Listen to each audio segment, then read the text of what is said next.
하나님께서는 당신의 자녀된 우리들을 다루실 때에 주로 두 가지 방법을 사용하는 것 같습니다. 첫 번째 방법은 우리의 요구를 들어주시는 그런 방법으로 우리를 다루십니다. 우리가 기도하는 대로 다 응답해 주시고 또 우리가 필요한 것마다 다 채워주시고 우리의 소원 원하는 것을 다 주시는 그런 모습으로 우리를 다루십니다. 또 다른 한 방법은 우리가 원하는 대로 다 들어주시는 하나님은 아니신 그런 방법. 우리의 요구를 들어주시는 대신에 우리로 하여금 보다 더 가치 있고 보다 더 차원 높은 것에 우리의 시선을 돌리게 만들기를 원하는 그런 방법으로 우리를 다루십니다. 그러므로 우리가 혹시 예수를 믿는 이것을 나의 원하는 바 나의 소원을 충족시키는 하나의 어떤 방편이나 하나의 어떤 수단으로 생각하게 되어진다면 이런 사람은 하나님의 뜻을 근본적으로 잘못 이해하고 있는 사람이 됩니다. 이 세상을 살아가면서 낙심하게 되어지는 문제나 고통을 가지지 않고 살아가는 사람은 아무도 없습니다. 한 사람도 없어요. 그런 면에서 볼 때 우리 역시 예외가 아닙니다. 하나님은 한 번도 우리에게 너희들이 신앙생활하고 예수를 믿게 되면 그 순간부터 너희들에게 있었던 모든 염려, 근심, 고통, 어려운 모든 문제 완전하게 없애주겠다고 약속한 그런 식의 약속을 단 한 번도 하신 적이 없어요. 하나님의 사람이었던 바울 사도를 우리 한번 생각해 보자고요. 그는 우리보다도 더 차원 높은 성숙한 신앙을 가지고 있는 사람이었고요. 몇 값절 더 많은 은사를 받은 사람이었습니다. 그는 기도의 사람으로서 하나님 앞에 기도할 때에 모든 기도의 응답을 받는 그런 사람이었습니다. 그럼에도 불구하고 우리가 잘 아는 바울의 일생을 보게 되어지면 한마디로 말로 표현할 수 없는 엄청난 시련과 고통 속에서의 그의 삶이 이루어졌던 사실을 우리는 잘 알고 있어요. 고린도후서 4장 8절 9절 말씀 보게 되면은 그는 거의 날마다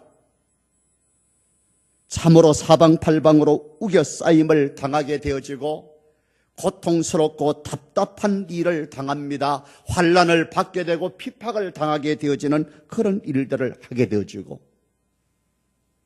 복음을 전하다가 돌팔매질을 여러 번 당했고요.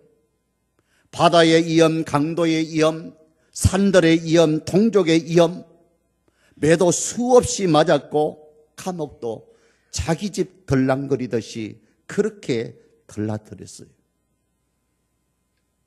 그렇다면은 바울처럼 믿음 좋고 기도 많이 하는 사람인데 왜 그토록 많은 문제와 고통을 안고 인생을 살아가야만 되어집니까?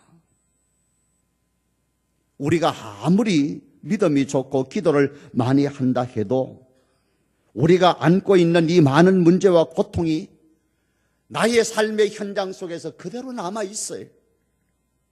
부정할 수 없는 현실이잖아요. 그렇다면은 하나님이 아니 계시기 때문에 이런 결과입니까?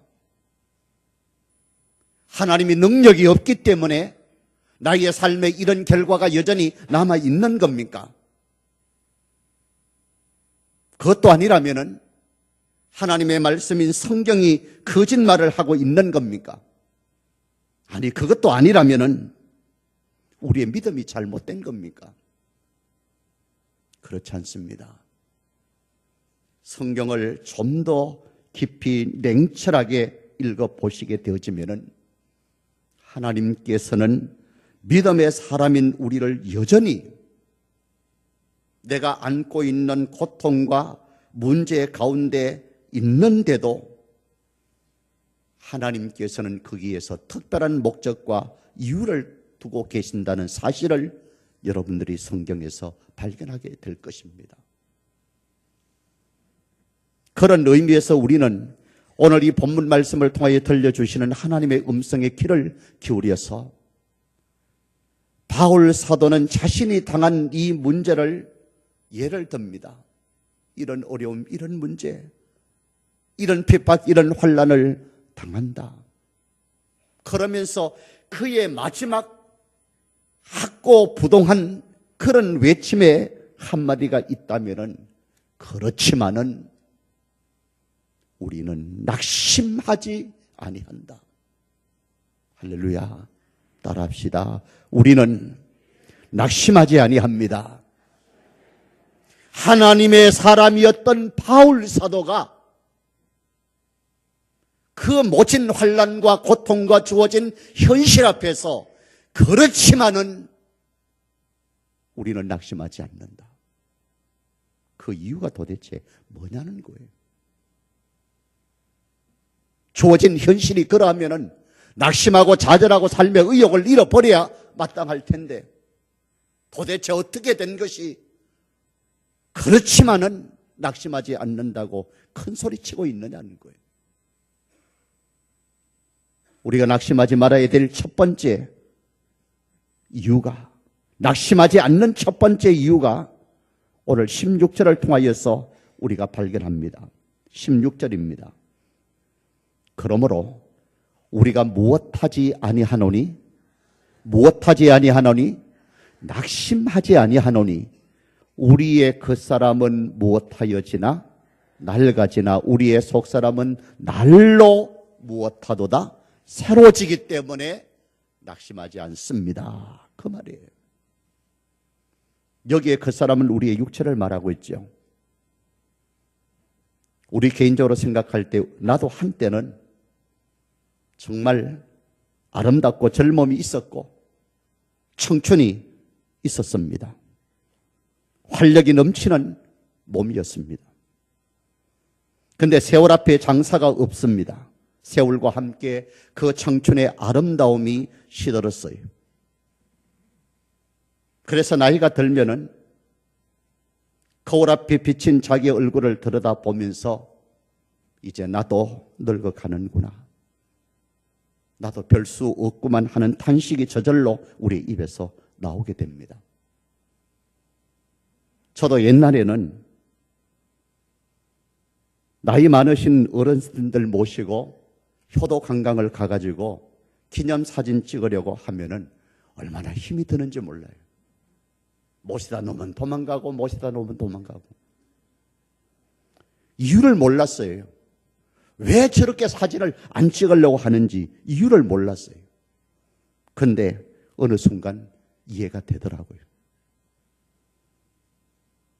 언젠가 여권 사진을 찍으려고 사진관에 갔는데 함께 갔던 딸과 아들이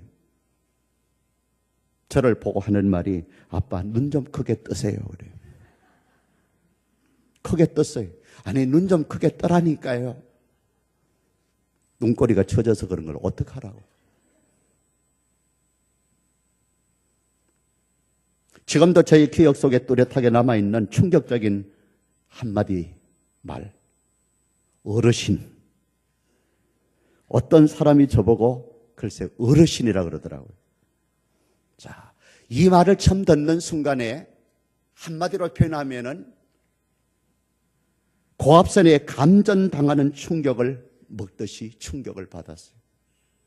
속으로 말은 못하고요. 제가 워낙 점잖해서 뭐라고 했느냐 하면 저나 나나 비슷한데 저나 나나 비슷한데 저보고 어르신이래. 얼마 전에 저희 딸을 보고 아빠 내년에는 전철 공짜로 타는 경로 우대증 나온다.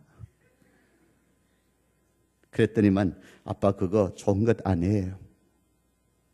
우리 아빠가 벌써 저렇게 됐나. 그러면서 아주 측은한 모습으로 바라보더라고요. 저도 좋아서 하는 말이 아니고 언제 나이를 이렇게 먹었나 의의가 없어서 말했다. 민방위 훈련 그만두라고 할 때 그렇게 마음이 이상하고 서럽더라고요. 야, 이제 민방위도 못 오게 만드네. 대한민국에서 이제 보호의 대상인 노인으로 공적으로 인정해 주는 것이 바로 노인 경로증, 우대증 주는 것 아니에요? 내년에 나온다니까요. 그 은행 가면은 만들어준다면서요? 저는 구청에 가면은 만들어줄 줄 알았더니만 은행이라 그래요. 장로님 맞아요? 네, 은행이래. 자, 고린도 후서를 기록할 그 당시의 바울의 나이가 얼마나 됐을 것 같아요? 그 나이가 얼마가 되어가지고 지금 이야기를 하고 있는 것 같아요? 지금은 우리의 수명이 많이 연장됐잖아요. 그러면은 초대교회의 그 시대, 그때의 바울 사도가 얼마의 나이가 되어가지고 이야기를 하는 것 같습니까? 여러 정황들을 추적해 보면은 40대 후반 아니면은 50대 초반의 나이에 바로 이 말씀을 지금 우리에게 하고 있는 거예요. 바울처럼 탁월한 믿음으로 살아갔던 신앙의 인물도 널른 것에 대하여서 아쉬움을 숨기지 않고 솔직하게 지금 고백을 하는 거예요. 널른다고 하는 그 사실은 낙심할 수밖에 없는 요건이라는 거예요. 우리의 그 사람인 육체는 반드시 낡아진다. 다시 말해서 우리가 늙는다는 것을 피할 수 없는 사실임을 분명하게 지금 밝히고 있습니다. 또한 늙는 것을 좋아하는 사람 이 세상 아무도 없어요. 이것이 현실이에요. 그럼에도 불구하고 바울 사도는 오늘 이 하나님의 말씀을 통하여 우리는 낙심하지 아니한다. 아니, 낙심할 필요가 없다고 강한 어조로 지금 요구하는 그 이유가 도대체 무엇이냐는 거예요. 우리의 그 사람인 육체는 세월 앞에 장사 없어서 헐고로 지음을 받은 우리의 육체는 허물어진다는 겁니다. 낡아진다는 겁니다. 후패해진다는 겁니다. 그러나 우리의 속사람은 날로 새로워지기 때문에 낙심할 필요가 없다. 할렐루야.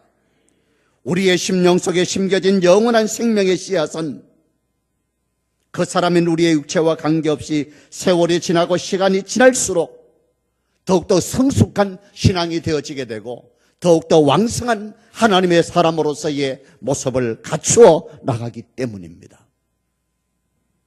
그래서 나이가 지긋한 어르신들 가운데 참 아름다운 믿음을 가지고 살아가시는 분들이 얼마나 많습니까?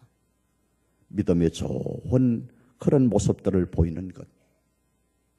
수많은 세월 가운데 겪은 인생의 시련과 역경을 극복함으로써 다져진 신앙의 터 위에 신앙의 뿌리를 깊이 내려서 그의 속사람이 하나님과 깊은 영적인 사귐 가운데 경험했던 심오한 경지에 이른 사람만이 누릴 수 있는 그 풍성한 영적인 삶을 누리고 살아가는 그 모습을 볼 때에 얼마나 아름다워 보입니까? 우리의 그 사람은 조금 쇠퇴하며 가는 것이 그런 분들 앞에서 무슨 큰 대수가 되겠습니까? 기력이 약하여 가는 그 사람 때문에 더욱더 마음 쓰지 말고 중요한 것은 늙어가는 우리의 그 사람이 아니라 날마다 새로워지는 우리의 속사람. 우리가 낙심하지 않는 분명한 이유는 날마다 새로워지는 우리의 속사람으로 인하여서 이전보다 이후의 삶 속에 더욱더 경험하지 못했던 크고 놀라운 하나님의 그 사랑, 정말 측량할 수 없는 그 깊은 하나님의 그 사랑, 나를 사랑하시는 주님의 그 사랑과의 깊은 사귐과 관계 속에서 내가 소유하고 있는 이 영적인 풍성한 삶이 눈에 보이는 우리의 그 후패함이 무슨 큰 대수라고 우리에게 어떤 실망의 요건으로 다가설 수 있겠느냐 하는 겁니다. 오늘 우리는 다시 한번 우리의 그 사람은 후패하지만은 우리의 속사람은 날로 새로워지는 사실 때문에 기죽지 마시고, 정말 나는 날마다 속사람이 새로워지므로 결코 낙심하지 않는다고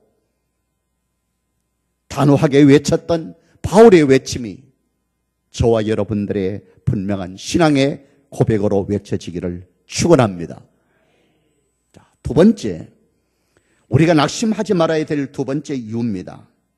그것은 바로 현실의 문제는 내세의 영광을 위한 하나의 수단이 되기 때문에 오늘 나에게 주어진 현실의 어려움 때문에 우리는 낙심하지 않는다는 겁니다. 17절 말씀을 봅니다. 우리가 잠시 받는 환난에 경한 것이 지극히 크고 영원한 영광에 중한 것을 우리에게 이루게 함이니. 자, 바울에게는 낙심할 만한 그런 일들이 너무나 많았습니다. 그에게는 육체의 가시, 육체의 질병도 있었고요. 또 안팎으로 여러 가지 많은 어려운 일들을 수없이 겪고 당했어요. 그러나 바울은 결코 낙심하거나 좌절하지 않았습니다. 그는 자기 현실적으로 받는 고통과 문제들을 어떤 시각으로 보았느냐? 잠시뿐이다. 잠시 받는 환난이고, 잠시 겪게 되어지는 어려움이고, 잠시 겪게 되어지는 고통이다. 오히려 영원한 삶을 생각하게 될 때에 이것은 하찮은 것이고 가벼운 것으로 여기지기 때문에 낙심하지 않는 거예요. 삶의 현장 가운데서 우리는 여러 가지 문제와 고통을 당할 수 있습니다. 그러나 그렇다고 결코 낙심할 필요가 없는 것은 오늘 내가 겪고 있는 이 고통과 고난은 영원한 삶 속에 장차 나에게 주어질 영광과 비교할 수 없는 정도의 영광이 우리에게 주어지기 때문에 일시적이고 가벼운 것에 불과한 주어진 현실 때문에 나는 낙심하지 않는다는 거예요. 기억하십시오. 이런 봄철에 농사를 짓는 농부가 씨버림에 수고가 없고 여름철 그 무더운 가운데 그 농작물을 키우는 예섬의 수고가 없으면은 가을철 추수기에 기쁨의 단을 거둘 수가 없어요. 신앙을 가지고 살아가는 내가 오늘 나에게 주어진 현실 앞에 다가오는 문제와 고통 앞에서 나에게 주어진 이 십자가를 거부하게 되어지면은 십자가 후면에 주어진 영광의 부활도 없다는 사실 기억하죠. 내가 주를 위한 헌신과 섬김이 없다면은 나에게 주어질 상급과 영광도 없는 거예요. 그러기에 내가 지금 겪고 있는 이 적은 고통과 아픔은 장차 주어질 하나님의 영광에 비하면은 이것쯤이야. 이것쯤이야. 내가 어떤 영광을 받게 될 존재인데, 어떤 상급을 받게 될 존재인데, 이것쯤이야. 넉넉하게 신앙으로 극복할 수 있기에 낙심하지 않게 된다는 겁니다. 그러므로 내가 어떤 관점을 가지고 나에게 다가오는 이 문제와 고통을 대하느냐 하는 것이 대단히 중요한 일이 될 수밖에 없는 거예요. 마치 우리가 어떤 그림을 볼 때에 배경을 모르고 그 그림을 보면은 제대로 이해하시기가 어려운 것 같이 나에게 닥쳐오는 문제와 고통을 어떤 시각으로 보느냐 하는 것은 내 생각과 배경이 되어지는 거예요. 나에게 닥친 문제와 고통을 바라보는 여러분들의 생각의 배경은 무엇입니까? 현실입니까? 아니면은 영원한 내세에 대한 삶입니까? 현실을 바라보면은 말 그대로 낙심하죠. 그러나 내세의 소망을 가지고 이 사건을 바라보고 이 사건에 접근하는 관점을 가지게 되어지면은 오늘 나에게 주어진 이 현실의 적은 고통과 아픔은 아무것도 아니라는 거예요. 이까지 끝.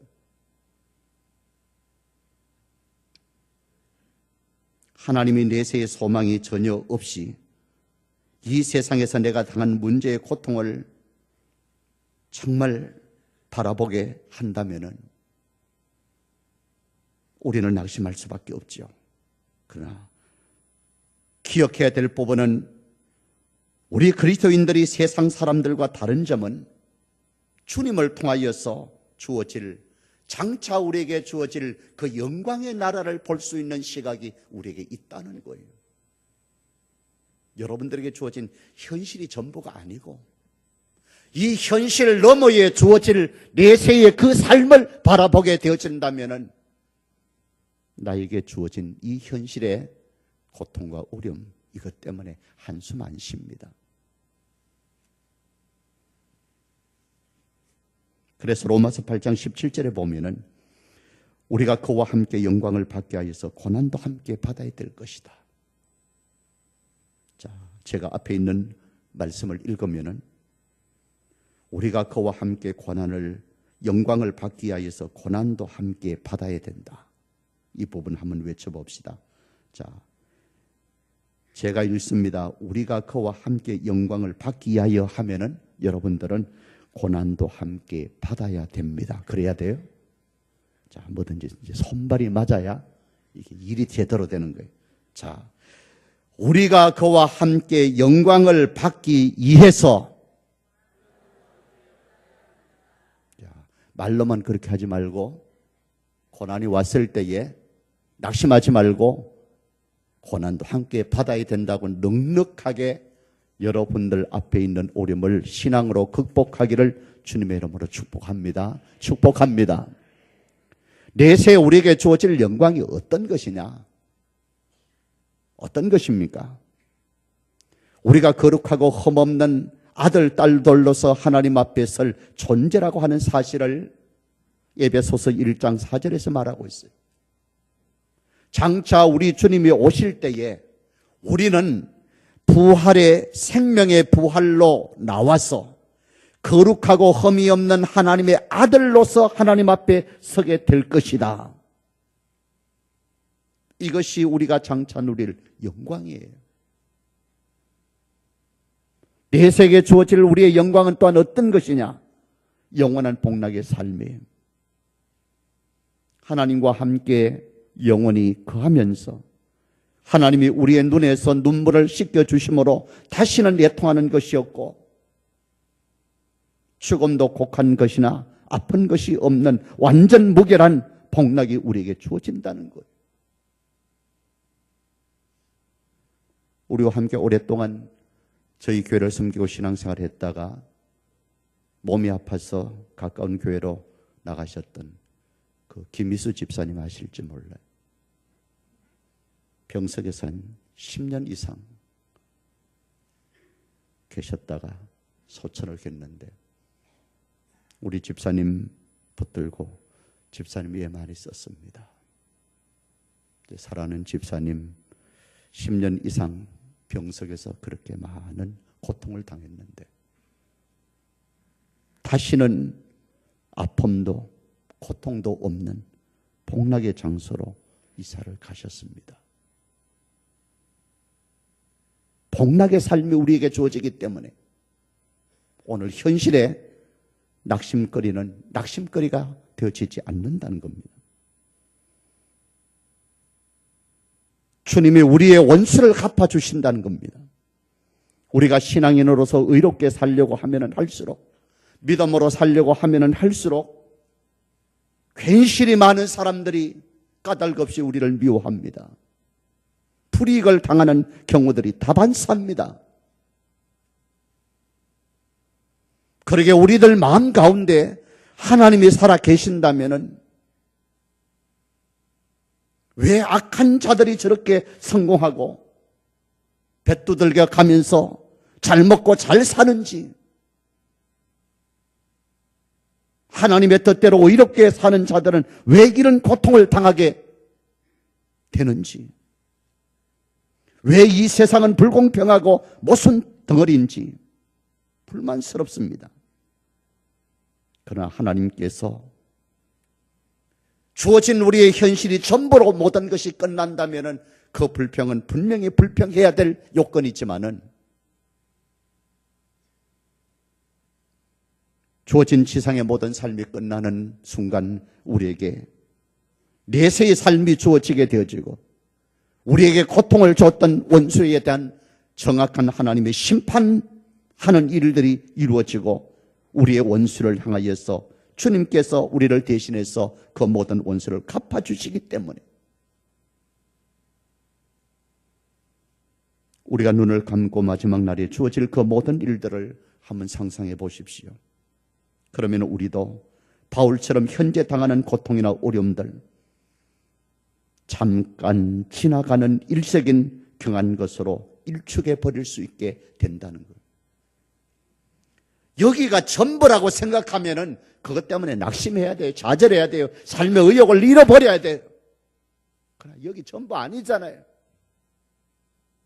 눈에 보이는 것이 전부라면은 우리는 그럴 수밖에 없어요. 그러나 하나님께서 믿는 우리에게 문제와 고통을 아직 남겨두신 것은 우리의 눈이 잠시 있다가 없어지는 세상의 것이 아닌 영원한 영광의 것으로 되돌려 주시기 위해서 마련해 놓은 것이 있다는 겁니다. 나에게 주어진 문제와 고통은 하나님은 마치 진주 조개 안에 모래알처럼 이 고통과 아픔을 사용하셔서 영롱한 빛을 발하는 아름다운 하늘의 진주처럼 우리를 만들고 싶기를 원했던 것이 우리를 향한 하나님의 간절한 열망이에요. 더 아름다운 향기를 발하게 하시려고 우리를 참담한 환경 속에서 신앙으로 이길 수 있게끔 이 참담한 환경 속에 우리를 밀어넣는 거예요. 하나님은 이 어려움을 통하여서 우리로 하여금 영원한 나라의 영광을 바라보게 만드십니다.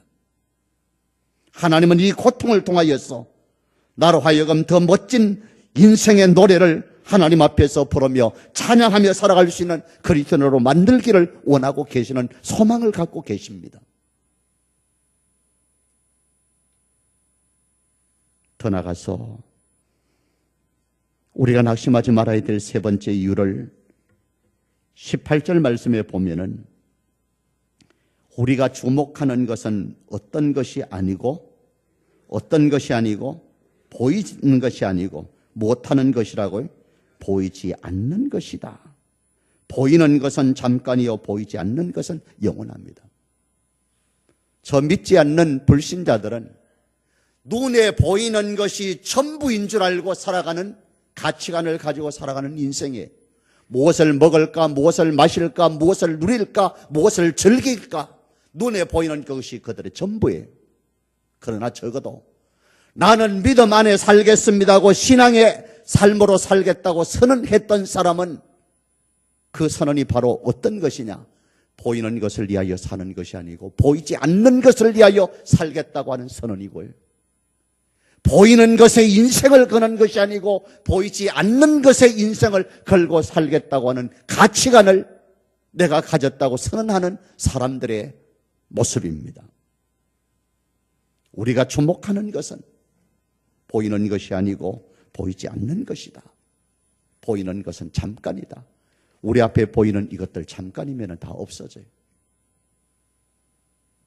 어떤 대상도 영원한 대상이 없습니다. 보이는 것들, 생명까지도. 많은 경우 우리는 눈에 보이는 것을 가지지 못해서 안달을 부립니다.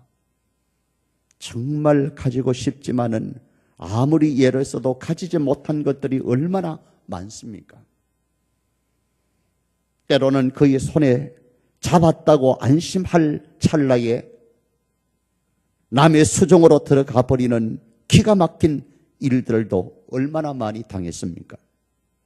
이런 현실이 우리를 매우 고통스럽게 만들고 낙심하게 만들고 좌절하게 만듭니다. 그러나 보이는 것은 잠깐입니다. 보이지 않는 것이 영원한 것입니다.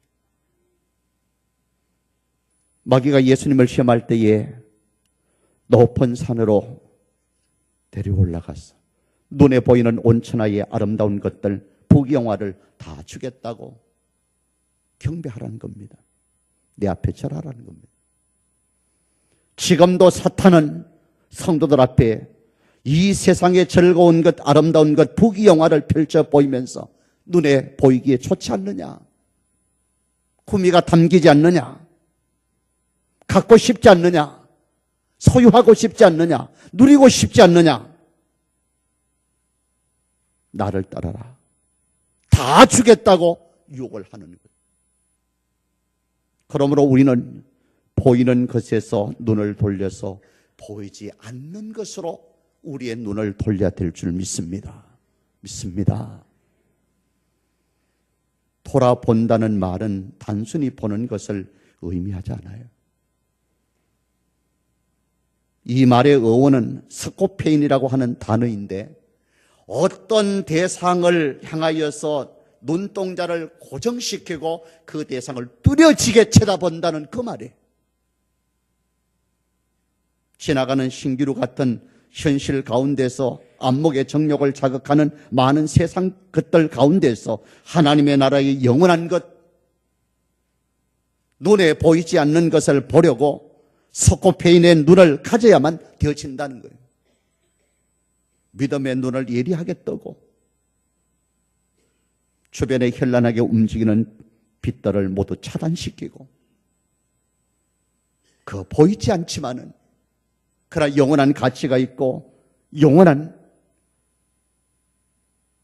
우리가 살아야 될 그곳에 대한 우리의 시선을 집중시키는 삶을 살게 되어질 때에 눈에 보이는 것 때문에 실망하고 낙심하던 우리의 모든 이 마음의 부분들이 치유되어지고 극복되어지는 놀라운 은혜가 있게 될 줄 믿습니다.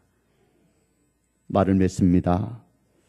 여러분은 내세와 영원한 세계에 대한 확신을 가지고 살아가고 있습니까? 그렇다면은 오늘 나에게 주어진 환경과 여건이 좀 불만스럽더라도 조금만 참고 견디십시오. 저희 기억 속에 이런 기억이 있어요. 중학교 때 도시에 나가서 공부를 하고 방학 때가 되어지면 집에 옵니다. 그러면은 그 동네 아이들과 소를 끌고 산으로 올라가서 소를 먹이러 올라가요.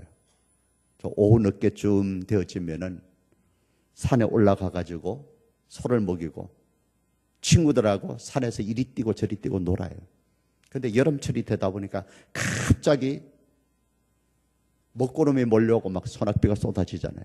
그러면은 순간적으로 그와 같은 일들이 벌어지니까 동네로 내려가지를 못해요. 가져갔던 낫을 가지고 오리나무, 참나무 쳐가지고는 바위 비슷한 데다가 얼기설기 올려놓고는 그 쏟아지는 소낙비를 잠시 피해요.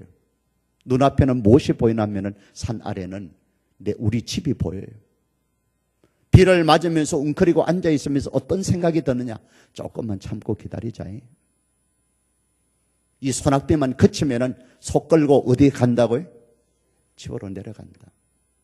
오늘 우리의 삶이 바로 이런 삶이에요. 현실이라고 하는 엄청난 소낙비를 맞으면서 정말 어렵고 열악한 환경 속에 우리가 살아가고 있는 것이 우리의 현실이지만은 조금만 참고 믿음 안에서 살아가자. 하나님 뜻을 쫓아 살아가자. 나그네의 삶이 끝나는 순간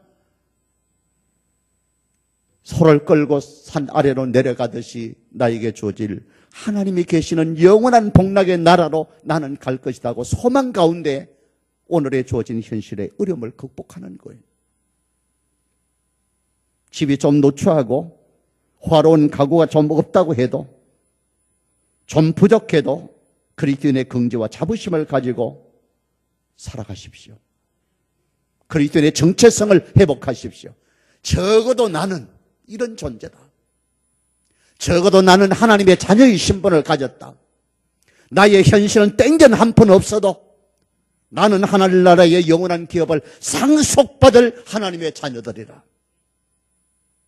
이것들을 잡으려고, 눈에 보이는 것들을 잡으려고 안달하는 이와 같은 모습은 이미 부귀영화를 누려보았던 지혜자였던 솔로몬의 입을 통하여 어떤 결과가 온다고 하는 사실을 우리에게 말하고 있지 않습니까? 헤아려 행하는 그 모든 것은 헛되고 헛되고 헛되고 헛되니 다 헛되다.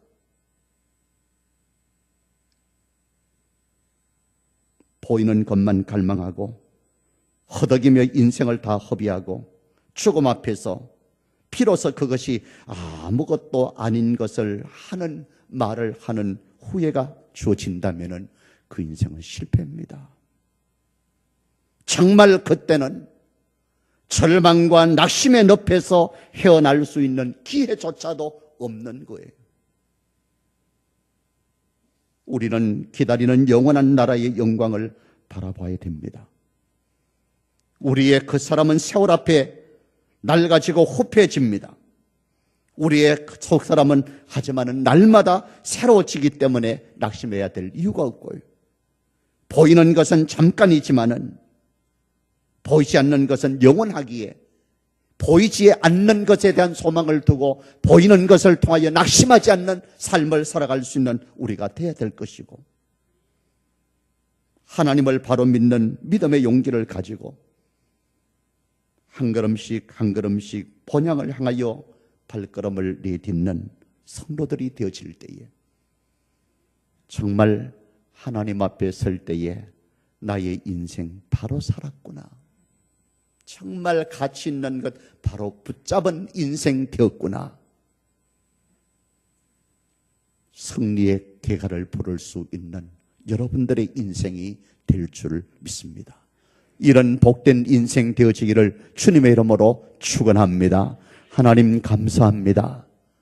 참으로 우리의